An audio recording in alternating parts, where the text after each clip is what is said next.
Hello and welcome back to our channels. Today in this video, we are going to discuss about how to share files on Dropbox. So without wasting much of our time, let's get straight into the video. So for this, you need to simply open the Dropbox folder in the File Explorer or Windows, or you can even find it in the Finder option in Mac.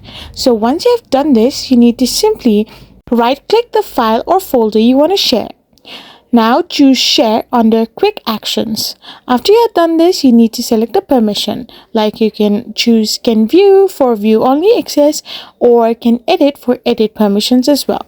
Now if a link hasn't been created, click Create. If a link exists, then click on Copy Link. After you have done this, you need to send the link via email, chat, or any other method.